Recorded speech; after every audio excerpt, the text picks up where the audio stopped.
when I went to Dr. Phillips and all, and they said, yes, you got prophy. I had sudden hearing loss, so just all of a sudden.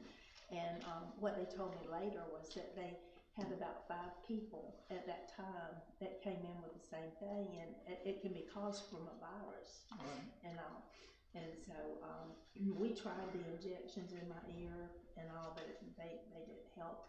So they let me try, you know, the hearing aid, and usually you use it like overnight or a couple of days, but I think they let me have it for like a week because they had something going on or whatever. She was going to be out, so she gave me a week. Well, I was working at the crisis center at the time, and I worked in the observation room where you had like 6 patients, and they, the TV was right above the nurse's desk. And so when you have the TV on, the volume comes straight down. And in order for them, because like the platform was over there, in order for them to hear the TV, they had to have it up because they didn't have speakers around.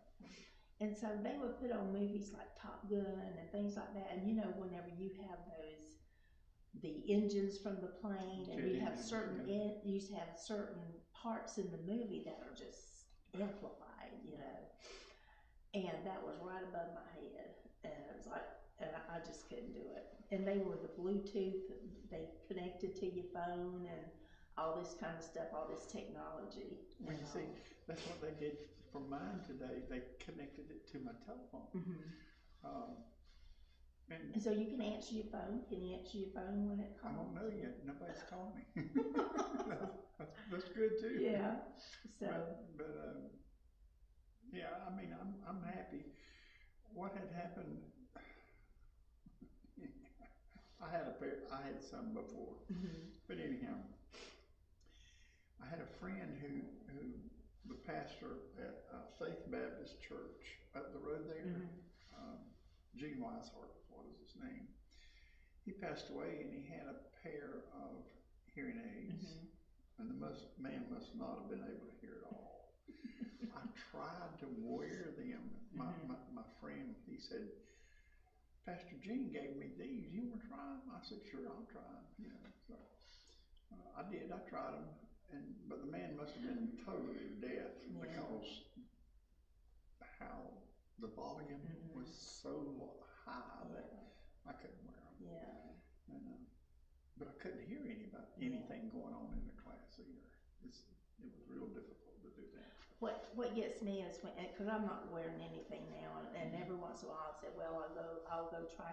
I have constant tinnitus in this ear, the constant ringing in this ear, and whenever I get in here, like when the pastor does when he yells, when he does that thing, it just sets it off, and all. And if I get in a room where there's like a bunch of conversations going, it's like I'm just sitting there like dumbfounded. It's like I can't hear what everybody's saying. I can sit at a table, you know, with everybody, and they're sitting there talking, and I can't get the conversation.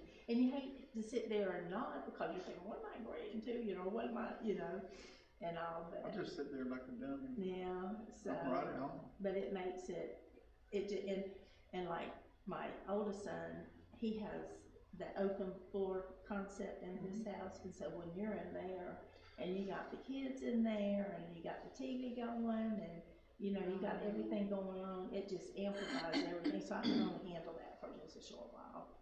You know, Janie has hearing aids now. Oh, does she? She's